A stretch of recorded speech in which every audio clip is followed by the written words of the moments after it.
자, 강의 시작하겠습니다. 먼저 당기순이익을 계산하는 과정. 전부 다 용어도 낯설지만 기억을 한번 해볼게요. 잠시 후에 지우겠습니다. 기업에서 당기순이익을 계산하는 과정. 제일 처음에는 매출액에다가 매출 원가를 빼서 나온 금액을 매출 총이익이라고 한다. 자, 대답해 보세요. 얘가 뭐예요? 매출액, 매출원가, 매출 총이익. 같이 한번 읽어주세요. 시작. 매출액, 매출원가, 매출 총이익. 대답을 해보잖아요. 좀 크게 대답해도 돼요. 이제 내 양반 체면에 이러지 마시고 공부하러 왔는데 그죠? 저는 간이 기술자예요. 다른 거는 몰라. 다른 건 여러분이 다 저보다 더 나으십니다. 이제 여기 이렇게 앉아 계신 분들 몇몇이 아마 개인적인 대화들 나눠보시면 아마 이 중에 일부 분들은 그럴 거예요. 내가 그래도 학벌이 어떻게 되고 무슨 뭐를 지냈고 내가 잘났는데 겨우 주택. 옆에 분은 사실은 더 대단한 분입니다. 뒤에 분은 더 대단한 분이고 그 건너편에 있는 분은 정말 대단한 분이에요. 그냥 간단하게 한번 질문 한번 드려볼게요.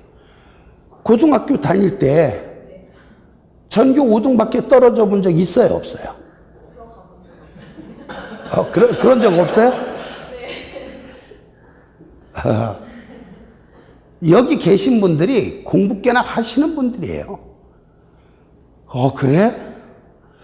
나는 전교 5등밖에서 놀았는데 그럼 난 포기해야 되나? 그건 아니죠. 전교 5등 밖에 떨어져 본 적 있으시죠? 있대요. 저분은 그때 딴 거 관심을 두느라고 공부를 조금 소홀히 했을 뿐이지 사실 이 안에 계신 분이 대단하지 않은 분은 없습니다. 근데 이 주택가이사 시험 만만치 않아요. 저는 이제 근데 그거 하나는 제 강의 경험상 머리의 차이는 두뇌의 차이 그렇게 대단하다고 생각지 않아요. 노력의 차이는 분명히 있습니다. 그러다 보니까 어쨌든 이 시간 즐겁게 공부하기 위해서는 빨리 이해하고 조금이나마 오래 기억되게 하려면 말 많이 해보는 것도 방법이에요. 서인고시학원에서 말 계속 따라하세요 이건 안 하지만 가끔씩 이제 하는 경우들 대답하시는 게 좋습니다. 가끔가다 이런 분 있어. 저 염장 지르는 것도 아니고 아는 게 없어서 저 모르는 거 물어보지 않아요. 그냥 금방 한 얘기만 물어보지. 그런데 그걸 갖다 놓고 이 사람아 젊은 친구는 아니까 그분은요 저 데리고 장난 노는 겁니다. 저 다른 건 몰라도요 회계만큼은요 대한민국에서 저는요 누구랑 누구가 간이 둘 중에 누가 더 나을까 비교 대상이 있다 그러면은요 저 그날 집에 가서 통곡하는 사람이에요. 저보다 누가 강의를 더 잘해 덜 잘해 이런 거 따지는 분 저 자존심 긁는 일이에요. 그렇게 하기 위해서 저는 그만큼 노력을 또 하고 있고요. 그러니까 강의 기술자가 시키는 거 하면 붙습니다. 자, 대답해 주세요. 얘가 뭐예요? 매출액. 뭐죠? 매출원가. 빼면 뭐가 나와요? 매출 총이익. 여기다 뭘 더하고? 기타 수익. 뭘 빼면? 기타 비용. 나왔죠? 요거 그대로 있네요. 요거 읽고 있습니다. 얘가 뭐예요? 매출액. 얘는 뭐예요? 매출원가. 빼면 뭐가 나오죠? 매출 총이익. 여기다 뭘 더하고? 기타 수익. 뭘 빼면? 기타 비용. 말이 길어요. 뭐가 나와요? 법인세, 비용, 차감전, 순이익. 시작. 법인세, 비용, 차감전, 순이익. 자, 바로 여기서 뭘 빼면? 법인세, 비용. 뭐가 나와요? 당기순이익. 요 과정 먼저 기억합시다. 다시 얘가 뭐라고요? 매출액, 매출원가, 매출총이익. 여기까지는 할 수 있겠죠? 여기다 뭘 더하고? 기타 수익 더하고 뭘 빼면? 기타 비용 빼면 뭐가 나와요? 법인세, 비용, 자감전, 순이익. 여기서 마지막으로 뭐를 빼면? 법인세, 비용. 뭐가 나와요? 당기 순이익. 매출액 마이너스 매출 원가는 매출 총이익. 매출 총이익 플러스 기타 수익 마이너스 기타 비용은 법인세, 비용, 자감전, 순이익. 바로 여기서 법인세 비용을 빼면 당기순이익. 자, 기업에서 당기순이익을 계산하는 과정을 한번 살펴볼 거예요. 자, 요건 지우겠습니다. 이거 앞으로 수십 번 더 할 거예요. 귀에 딱지가 않도록. 자, 그러면 요거 한번 읽어볼까요? 당기순이익, 공정가치 측정 금융자산, 기타 포괄순이익, 공정가치 측정 금융자산, 상각 후 원가 측정 금융자산. 됐죠? 자, 지울 겁니다. 당기순이익, 공정가치 측정 금융자산을 앞으로 뭐라고 쓴다고요? FVPL 금융자산. 이게 공정가치라는 말이고, 요게 당기손익이란 뜻인데 무슨 얘기인지 잠시 후에 말씀을 드리기로 하고요. 이런 뜻입니다. 우리 회계상에서 공정가치라는 용어가 있어요. 공정가치. 조금 지나면 몇 페이지에 있고 몇 페이지에 있고 다 외우고 있는데 오늘은 몇 페이지 있는지 책을 찾아봐야 되겠네. 책을 쓸 때마다 144쪽 잠시 한번 펴볼까요? 편집하는 과정에서 이제 페이지 수가 바뀌는 경우가 있어서 144쪽 한번 펴보시죠. 원래 제일 처음에 이렇게 왔다 갔다 강의하지 않습니다. 근데 지금만 이제 꼭 알아야 될 내용 한번 살펴보는 거예요. 144쪽에 보면은, 맞네요. 정 가운데 박스가 하나 나와 있죠? 자, 거기 보니까 공정가치 해놓고 이렇게 놨어요. 공정가치는 측정이래. 저를 잠깐 보실까요? 측정이래 이렇게 나와 있는데, 우리가 앞으로 이제 회계 강의를 하다 보면은 뭘 설명드리냐면은 인식을 한다는 말을 쓰고 또 측정을 한다는 말을 가끔 써요. 인식하고 측정한다. 인식하고 측정한다. 자, 요때 인식을 한다는 얘기는 그걸 장부에다 적는다는 뜻이에요. 사람으로 보면은 출생신고를 한다는 얘기예요.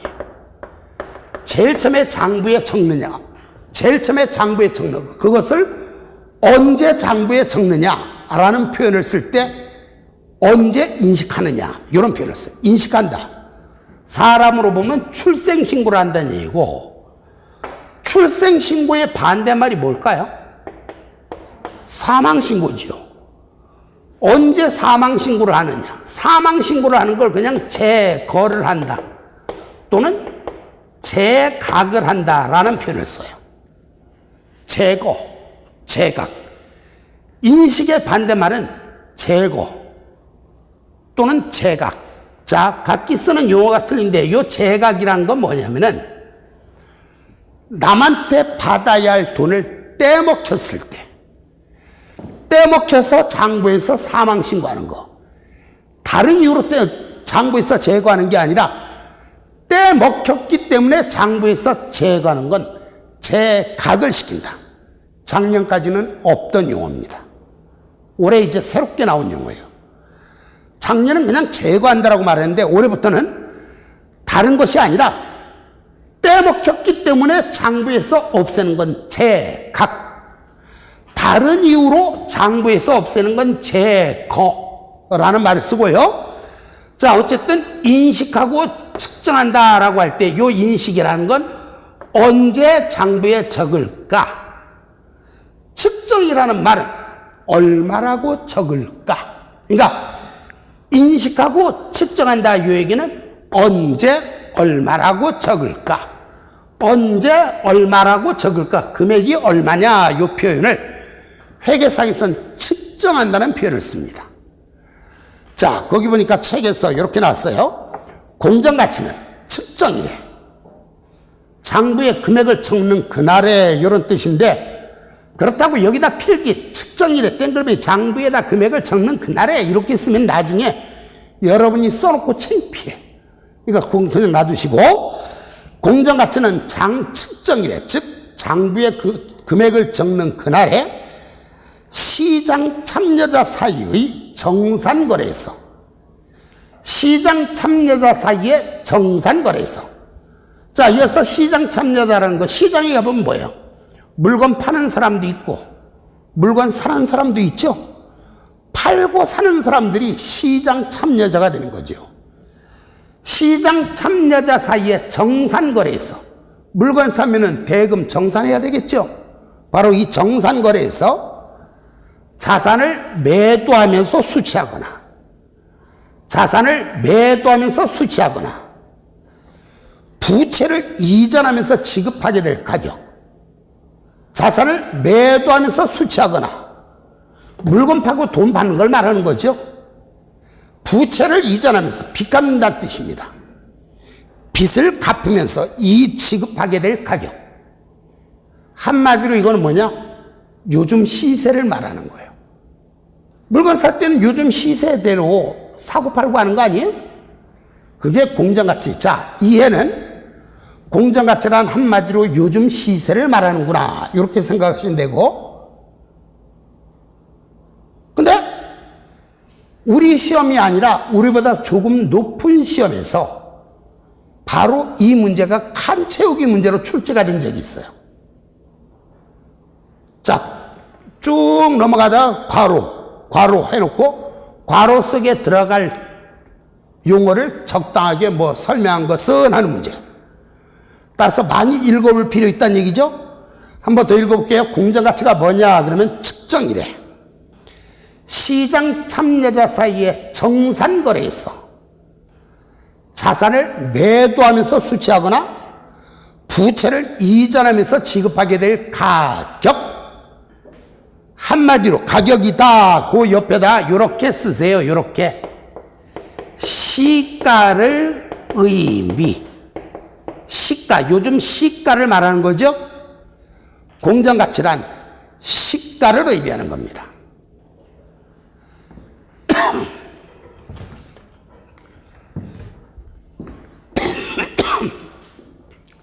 자, 일단 지울게요. 본격적인 진도 넘어가기 전에 우리 이제 회계 강의하다 보면 여러분들한테 제가 수익이라는 용어를 설명을 드릴 겁니다. 그리고 비용이라는 용어를 설명을 드릴 거예요. 아마 다음 강의, 오늘 말고 다음 강의에서는 수익과 비용의 정식 정의를 그대로 달달달달 토시안 안 틀리게 숙달되실 겁니다.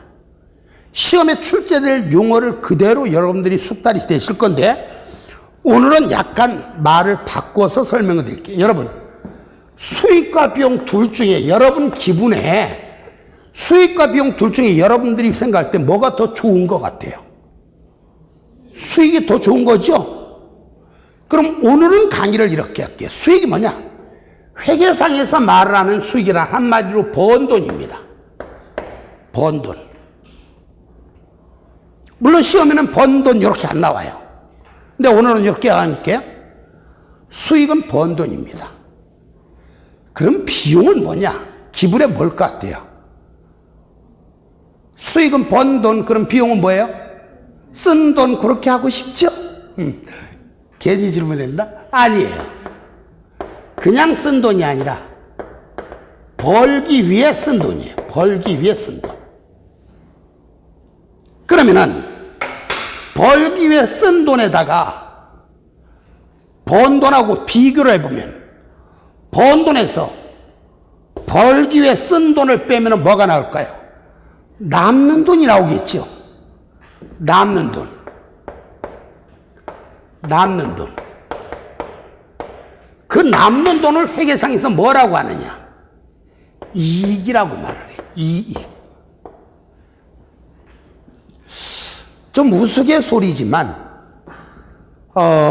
여기 아까 오늘 댁에 가시면 머리말하고 학습 전략 차근차근 한 차례씩 더 보실 필요 분명히 있습니다. 그 중에서 아까 썼던 내용 중에 여러분들도 뭐 앞으로 보실 거예요. 그분 뭐라고 썼느냐면은 제 강의는 정말 드라마 같아서 드라마를 보는 것처럼 다음 내용이 궁금해서 잠을 못 자겠다 하셨던 그분이 하는 얘기가 있어요. 그분이 7월이 됐는데도 7월에 가서야 수익과 이익의 차이를 알았대. 왜냐하면 늦게 들어오셔서 기초 강의를 안 들은 거예요. 그러니까는 기초는 모르고 위만 풍성하게 잘 알았지 기초가 너무 부실해. 그래서 위험했던 공부를 했던 거죠, 사실은. 그래서 이 기초가 굉장히 튼튼한데 어쨌든 그래도 결과적으로 고득점을 하셨어요.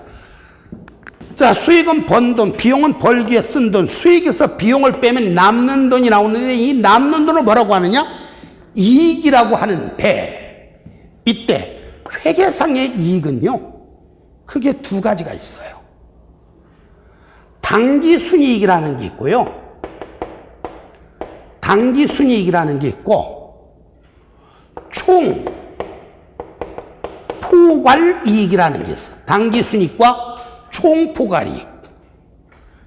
자, 총자는 빠질 수도 있어요. 포괄이익이라고 나올 수도 있고 시험에는 총포괄이익, 포괄이익 같은 말입니다. 이익의 종류는 당기순이익과 총포괄이익. 자, 오늘 시작하자마자 이거부터 미리 한번 살펴보고 넘어가는 이유는 혹시 오늘 저를 보자마자 어머 너무너무 반가워서 보고 싶어서 미칠 것 같았어요. 너무나 반가워요. 이랬던 분들 혹시 계세요? 안 계시죠? 저도 수십 년을 강의하면서 첫 강의가 가장 부담이 갑니다. 인원이 많건 적건 간에 첫 강의는 항상 떨려요. 왜? 낯설은 분을 처음 보니까. 여러분도 저가 낯설었을 것이고. 근데 다음 주, 그 다음 주 보면은 이제 보면은 반갑잖아요. 정이 들잖아요. 오늘은 처음 다루는 용어지만 가면서 지겹도록 볼 거니까 친근해질 거예요. 오늘은 그냥 듣기만 하셔도 무방할 수 있어요. 어쨌든 근데 시작하는 이 시점에 당기순이익, 총포괄이익, 당기순이익, 포괄이익, 당기순이익, 포괄이익 살펴보는 이유는 한 시절 여기서 회계 공부하셨던 분들 과거에 어렸을 때, 젊었을 때 회계 공부 좀 하셨던 분들 가끔 계십니다. 그분들은 옛날에는 전혀 없던 용어들인데 전혀 색다른 용어들이 나왔잖아요. 그래서 그분들한테 맛배기를 먼저 보여주는 건데 도대체 당기순이익이 뭐고 총포괄이익이 뭐냐 요거를 감만 잡자고 한번 살펴보는데 제가 여기는 갑자기 이게 작년부터 강의실이 커지면서 책상이 이렇게 너무 뒤에 있어서 대화 나누기가 힘들어. 한 분쯤은 이렇게 가까운 분이 계시면 대화 나누기도 편한데. 그래서 저 개인적으로 이제 사적으로는 특정인 지칭해서 죄송합니다만은 아까 물어봤어요. 3년 전에 아파트 10억 주고 사셨다 그랬죠? 그렇다 그래야 돼 일단은. 3년 전에 아파트 10억 주고 사셨죠? 근데 저분이 어제 시세를 알아봤는데 부동산 중개사 사무실에 가서 시세를 알아봤는데 100억 간다고요? 저분이 3년 전에 10억 주고 아파트를 샀는데 요즘 시세가 100억이래요. 얼마 벌었어요? 90억 벌었어요? 그럼 90억 벌어서 기분 좋다고 친인척 도와주고 세금 내고 남는 돈으로 막상 팔려고 딱 내놓으니까 한다는 소리가 말이 100억이지 사실은 5억에도 거래가 안 돼. 그럼 뭐야? 결론 뭔 얘기냐? 90억은 진짜 확실하게 실현된 이익, 보장된 이익이 아니죠. 바로 당기순이익과 총포괄이익을 구분하는 이유는 확실하게 진짜 실제로 벌어들인 이익과 겉으로만 볼 때 벌어들인 이익, 그 차이를 구분하기 위해서 이렇게 나왔던 거예요. 이 내용 책으로 한번 읽어볼게요. 책에는 이 내용이 어디 나왔는가? 16쪽을 한번 보시죠. 16쪽. 자, 거기 맨 아래 박스가 나와 있어요. 맨 아래 박스 보니까 이렇게 나왔네요. 어떤 기업의 보고기간 중 했는데, 이제 많은 분들은 회계기간이라는 용어가 조금 더 익숙합니다. 회계를 조금이라도 공부하셨던 분들은.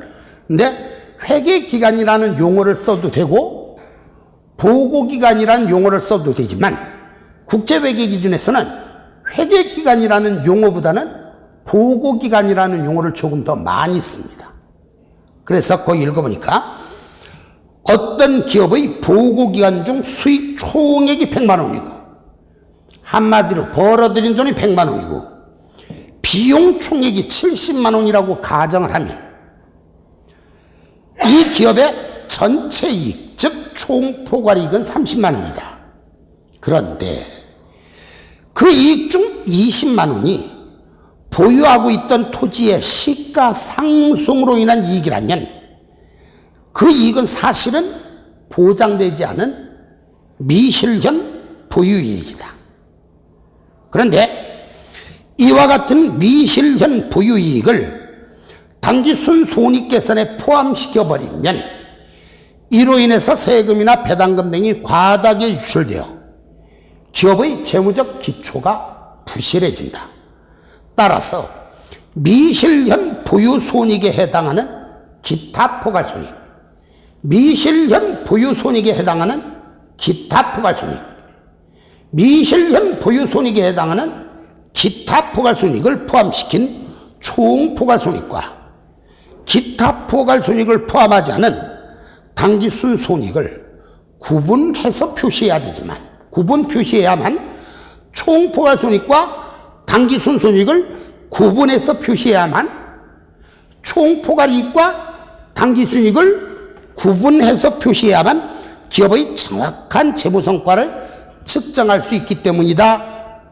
어쨌든 전체이익 30만 원 중에서 미실현 보유손익에 해당하는 기타 포괄손익 20만 원을 빼면 이 기업에 진짜 남는 당기순이익은 10만 원이다. 막연하게나마 차이 이해하셨죠? 잠깐 들어보실까요? 자, 이거 아주 회계 고득점자들 많습니다. 저한테 배우신 분들. 우리 그 지난 20회 시험이 합격률이 몇 프로냐? 12.15%, 12%였어요. 한마디로. 8%대 합격률이 나온 적이 있고 11%대 합격률이 나온 적이 있어요. 15회와 17회. 그러니까 우리 시험이 합격률이 이제 낮았던 시험 하면은 15회, 그리고 17회, 20회. 요게 세 번째로 합격률이 낮은 시험이야. 물론 이거보다 더 낮은 시험이 한 번 있었어요. 언제 있었냐? 10회. 10회 시험에는요, 산업인력관리공단에서 발표한 공식적인 합격률이 4.81%예요.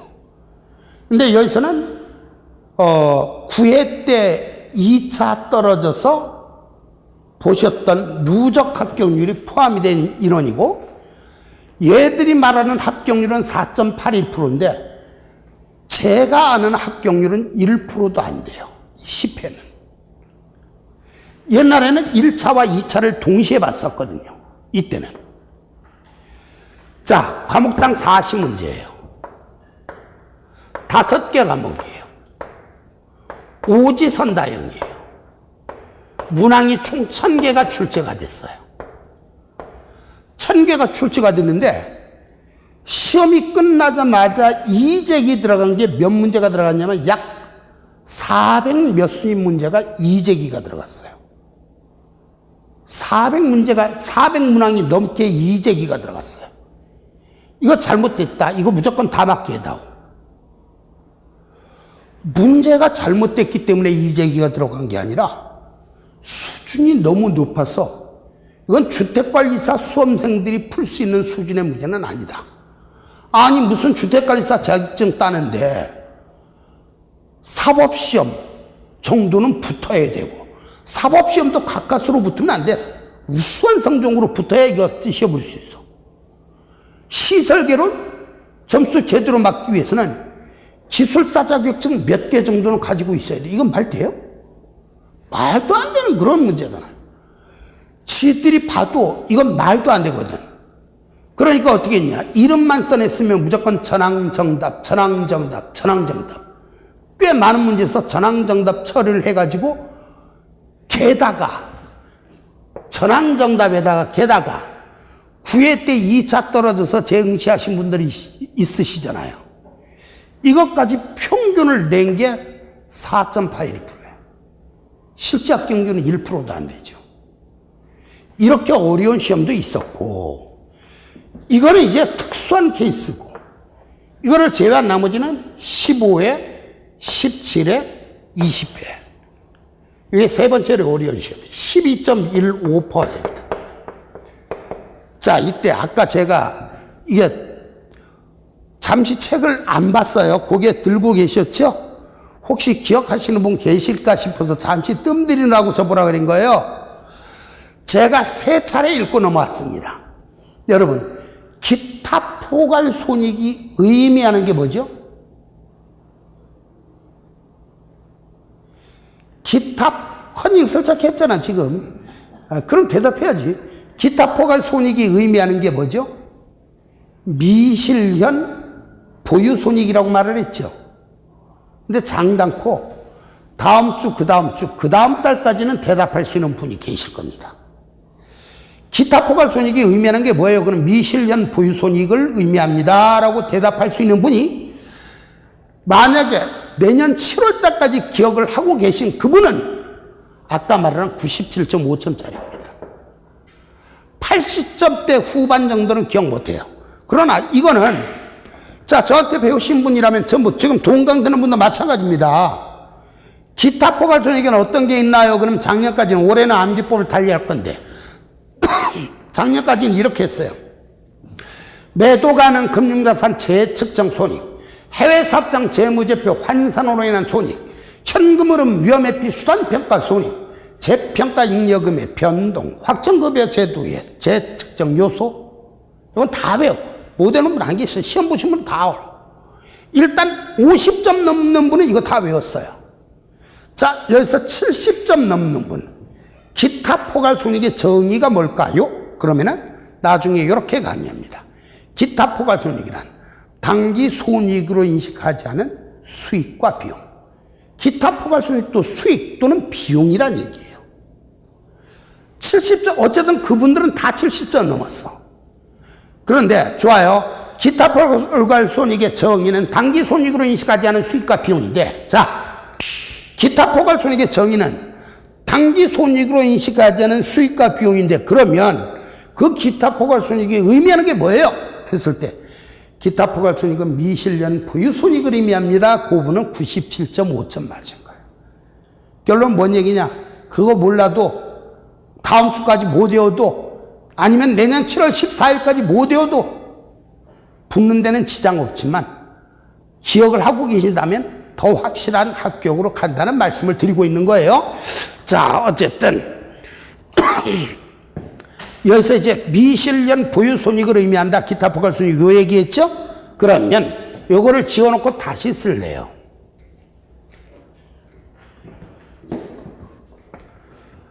자, 기업에서 구체적으로 나가면 매출액 마이너스 매출원가는 매출 총익, 매출 총익 플러스 기타 수익 마이너스 기타 비용은 법인세 비용 차감전 순이익 마이너스 법인세 비용은 당기 순이익. 여기까지 계산하면 좋겠습니다만은 크게 합쳐놓고 보면은 이익을 계산하면 결론은 수익에서 비용을 빼는 건데, 이때 이 회계상의 수익은 크게 두 가지가, 수익 또는 비용은 단기 수익을 계산할 때 써먹을 수 있는 수익 비용이 있고요, 당기 순이익을 계산할 때는 써먹을 수 없는 수익 비용이 있어요.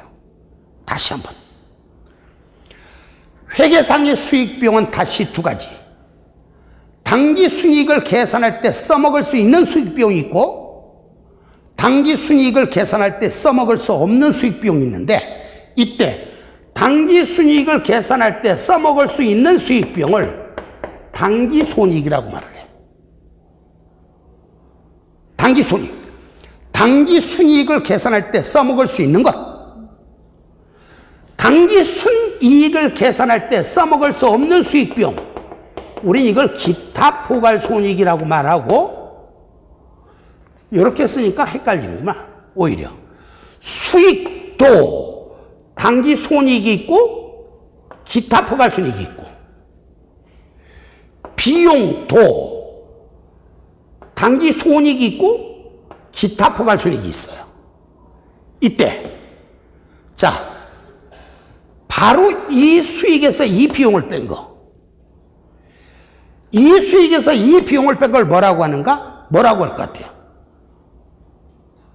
당기순이익. 금방 말씀드렸잖아요. 당기순이익을 계산할 때 써먹을 수 있는 수익 비용, 우리 이걸 당기손익이라 그랬죠? 수익도 당기손익이 있고 기타 포괄손익이 있고, 비용도 당기손익이 있고 기타 포괄손익이 있어요.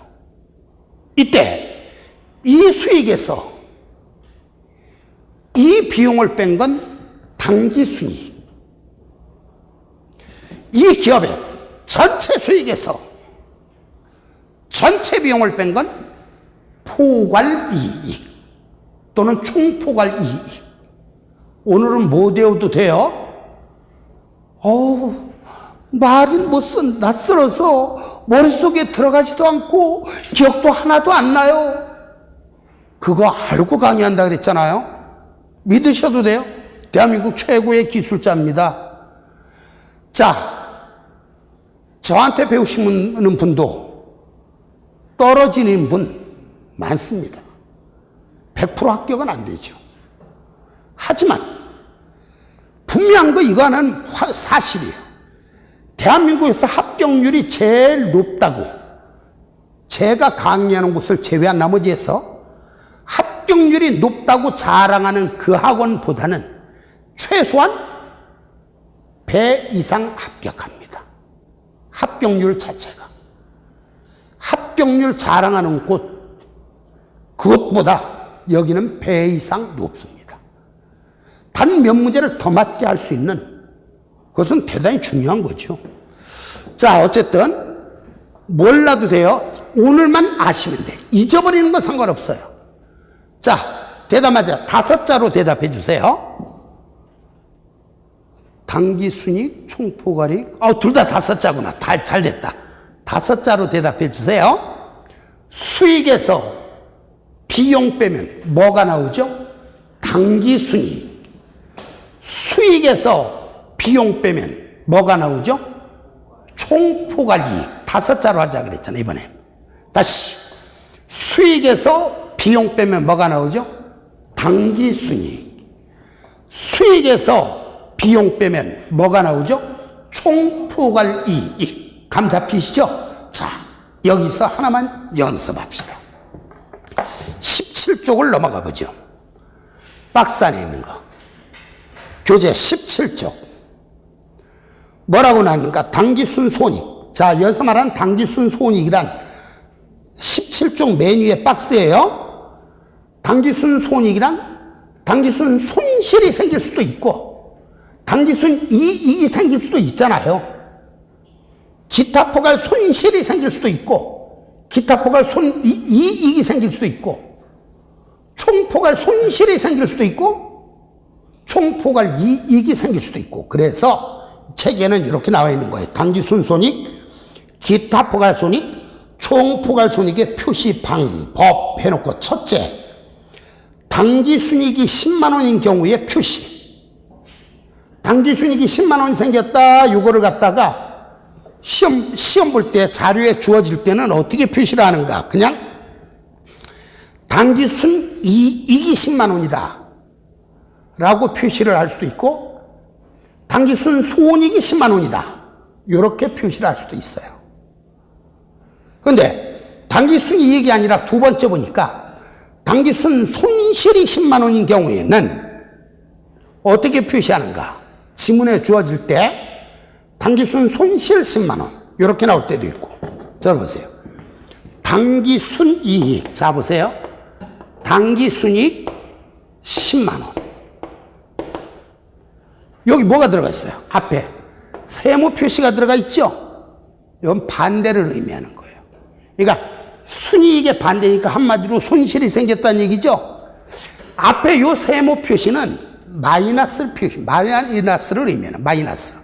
그러니까 당기순이익 마이너스 10만 원 또는 마이너스 10만 원 이렇게 표시하면 결론은 손실이 생겼다는 의미입니다. 또는 순이익이라고 표시를 하지 않고 순손익 마이너스 10만 원. 이것도 손실을 의미하는 거고요. 거기 보니까 그렇게 나왔죠? 자, 손실이 생겼을 때는 시험지에 출제될 때는 자, 사실은요. 실무에서는 마이너스 표시를 그냥 빨간색으로 표시를 해요. 근데 우리 시험은 칼라로 출제가 될까요? 흑백으로 출제가 될까요? 흑백으로 출제되잖아. 그러니까 어쩔 수 없이 빨간색을 표시할 수 없으니까 빨간색 대신에 앞에 세모 또는 마이너스 표시를 하면 아, 이건 반대를 의미하는구나 이렇게 생각하시면 돼요. 결론은 당기순 손실이 10만 원이다 이럴 때는 책에는 뭐라고 출제되는가? 당기순 손실 10만 원 또는 당기순 이익 세모 10만 원 또는 당기순이익 마이너스 10만 원. 이건 결론 손실을 의미한다는 거예요. 이해하셨죠? 자, 계속 똑같은 것의 반복입니다. 기타 포괄 이익이 10만 원이다. 그때 뭐라고 표시하는가? 그냥 기타 포괄 이익 10만 원 이렇게 표시할 수도 있고 기타 포괄 손익 10만 원 이렇게 표시할 수도 있어요. 네 번째, 기타 포괄 이익이 아니라 기타 포괄 손실이 생긴 경우에는 어떻게 하는가? 기타 포괄 손실 10만 원 이렇게 표시할 수도 있고 기타 포괄 손익 마이너스 10만 원 기타 포괄 손익 세모 10만 원 이렇게 표시할 수도 있다. 대한민국 책에 이런 거 쓰는 거 저밖에 없어요. 이게 미친놈이지 뭐야 이거. 성인고시에서 이거 못 알아들을까 봐 그래도 한 번 정도 짚고 넘어가야 되겠다 싶어서. 자, 다섯 번째, 총포괄 이익이 생긴 경우에는 어떻게 하는가? 그냥 총포괄 이익 10만 원 또는 총포괄 손익 10만 원 이렇게 표시를 한다. 근데 손실이 생긴 경우에는 어떻게 하는가? 총포괄 손실 10만 원 이렇게 쓸 수도 있고 총포괄 손익 세모 10만 원 또는 총포괄 손익 마이너스 10만 원 이렇게 표시할 수도 있다. 표시하는 요령 이해하셨죠? 여기 시험에 안 나와요. 당기순이익이 10만 원이다. 어떻게 표시할까? 1. 땡글뱅이 10만 원, 2. 네모 10만 원, 3. 세모 10만 원 이런 거 없어요. 그냥 시험 볼 때 어떨 때 이렇게 표시될 때도 있고 어떨 땐 저렇게 표시될 때도 있는데 도대체 이게 뭔 소린가 궁금해 하실까 봐 미리 살펴본 거고. 자, 그러면 여기서 하나 설명드리려고 하래요. 용어 정도 설명드리려고 해요. 자, 당기손익 공정가치 측정금자산 안 했는데 공정가치 이 얘기 무슨 얘기냐면은 공정가치가 변했을 때 예를 들어 내가 주식을 가지고 있어요. 주식을 가지고 있는데 예를 들어 100만 원에 사왔어. 사올 때 금액을 나중에 원가라고 말을 해. 두 자로 말하면 원가. 사올 때 금액을 뭐라 그래요? 원가. 원가가 100만 원인데 오늘 보니까 공정가치가 시세가 130만 원이야. 질문 들어갑니다. 원가는 얼마죠? 100만 원이죠? 오늘의 시세, 즉 공정가치는 얼마죠? 130만 원이죠. 공장 가치가 변했죠. 변했을 때 이것을 당기 순이익을 계산할 때 써먹을까 말까 해서 당기 순이익 공장 가치 측정 금융자산이라 무슨 얘기냐? 금융자산에 공장 가치가 변하면 당기 순이익을 계산할 때 써먹는 것, 우리 이걸 당기 순이익 공장 가치 측정 금융자산. 한 번만 더 얘기할게요. 공장 가치가 변하면, 공장 가치는 올라갈 수도 있고 내려갈 수도 있겠죠. 공장 가치가 변했을 때, 금융자산에 공장 가치가 변했을 때 당기 순이익을 계산할 때 써먹는 금융자산, 우리 이걸 당기 순이익 공장 가치 측정 금융자산, 약자로 FVPL 금융자산. 그런데 기타 포괄손익 공정가치 측정 금융자산이란 뭐냐? 금융자산에 공정가치가 변했을 때 그 공정가치 변동분을 당기 순이익을 계산할 땐 써먹을 수 없어요. 그냥 기타 포괄손익으로 처리하는 것들이 있어요. 도대체 어떤 것들이 있는가? 지금 이건 중요하지 않아요. 말의 의미, 기타 포괄손익 공정가치 측정 금융자산이란 공정가치가 변했을 때 그걸 당기 순이익 계산에 포함은 시키지 않고 기타 포괄손익으로 처리하는 거구나. 이것을 우리는 기타 포괄손익 공정가치 측정 금융자산, 이렇게 말을 해요.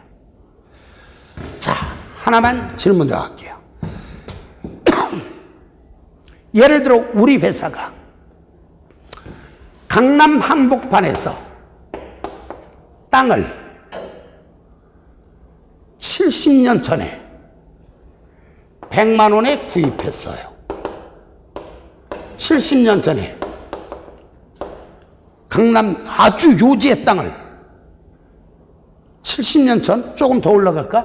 100년 전에 100만 원에 사왔어요. 100년 전 100만 원이면 지금 얼마나 갈까요? 어쨌든 지금 요게 요즘의 시세가 얼마냐? 10조 원이야. 10조 원. 100만 원에 사온 것이 10조 원이야. 이걸 나중에 여러분들한테 재무상태표라고 말할 건데, 약자로 그냥 저는 BS 이렇게 표시를 합니다. 원래는 SF 이렇게 표시하는 게 맞는데 아직도 강의를 하는 사람들이 뭐 대학 교수들도 전부 다 BS 이렇게 표시를 하는 사람들이 더 많으니까 뭐 약자가 뭔지 이건 시험에 안 나와요. 저거는 시험에 나와요. FVPL, FVOCI, AC, FVPL, FVOCI, AC. 저건 시험에 나와요. 근데 이런 건 시험에 안 물어요. 그런데 시간 단축상 대부분 강의하는 사람들을 전부 약자로 표시해요. 이때 여러분 생각이 재무상태표를 작성할 때, 자, 여기다 토지를 쓸 때, 자, 100만 원에 사온 것이 요즘의 시세가 10조 원이다. 여기다가 금액은 얼마라고 써야 할까? 100만 원이라고 써야 할까? 10조 원이라고 써야 될까? 생각해 보는 거예요. 다수결로 합시다. 손 들어주세요 할 때 일단 손은 들고 보는 거예요. 그분들은 붙어요. 수업 시간에 대답 엉터리로 질문할 때도 있어요. 대부분 따라하라 그러지만 질문할 때도 있는데 그때 대답하면은 틀리게 대답하면은 창피하잖아요. 게다가 또 망신도 줘. 누가 뭐 이렇게 망신도 줘. 그럼 얼굴이 벌개지죠. 그분들은 안 떨어져요. 자, 근데 어쨌든 다수결로 합시다. 100만 원에 사온 토지가 10조 원이 되었다. 장부에다 금액을 적을 땐 100만 원이라고 쓸까 10조 원이라고 쓸까 생각? 내 생각엔 100만 원이다. 10조 원이다. 정답. 100만 원이라고 쓸 수도 있고 10조 원이라고 쓸 수도 있어요. 그래서 나중에 이렇게 말을 해요. 최초 인식 후의 유형자산은 원가 모형과 재평가 모형 중 하나를 회계 정책으로 선택하여 유형자산 분류별로 동일하게 적용한다. 최초 인식 후의 유형자산은 원가 모형과 재평가 모형 중 하나를 회계 정책으로 선택하여 유형자산 분류별로 동일하게 적용한다. 나중에 한 번쯤 보고 왔다는 거 티 한번 내볼까요? 최초 인식 후의 유형자산은 원가 모형과 재평가 모형 중 하나를 회계 정책으로 선택하여 유형자산 분류별로 동일하게 적용한다. 어디 있는가? 282쪽에 282 피셨나요? 맨 위에 두 줄 나와 있죠? 체크해 놓으세요, 미리. 최초 인식 후의 유형자산은 원가 모형이나 재평가 모형 중 하나를 회계 정책으로 선택하여 유형자산 분류별로 동일하게 적용한다. 요 얘기는 무슨 얘기예요? 100만 원이라고 쓰건 10조 원이라고 쓰건 니들이 알아서 선택해라 이거지요. 이때 보세요. 사올 때 금액을 그냥 쓰는 걸 원가 모형 또는 원가법, 요즘 공정가치를 표시하는 걸 재평가 모형 또는 각각 어떤 곳에서는 공정가치 모형 이렇게 말하는데, 자 이거는 뭐냐면, 자 이거 보세요. 삼각 후 원가 측정 공정자산이란 거 뭐냐? 공정가치 변한 거 신경 쓰지 말고 원가를 적되 그냥 적는 것이 아니라 상각을 시킨 금액을 적어라. 이걸 삼각 후 원가 측정 공정자산이라고 말을 해요. 요 용어 한번 다시 살펴볼게요.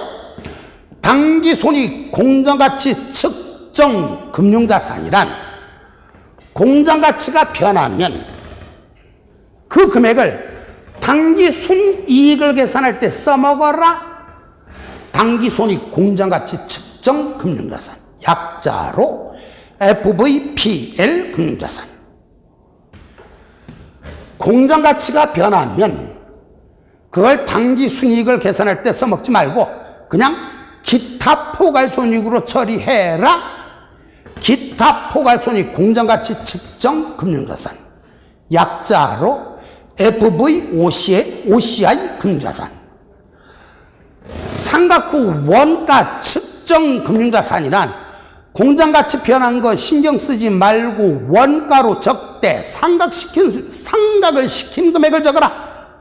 상각이란 표현은 지금 알 필요 없고요. 원가로 적되 상각한 금액을 적어라. 상각 후 원가 측정 금융자산, 약자로 AC 금융자산. 오늘은 아주 특이한 낯설은 용어, 이게 지금 뭔 얘기인지 막연하게 감 잡히시죠? 자, 실질적인 본격적인 진도는 다음 시간부터 출발합니다. 바로 이 다음 시간. 잠깐 쉬겠습니다.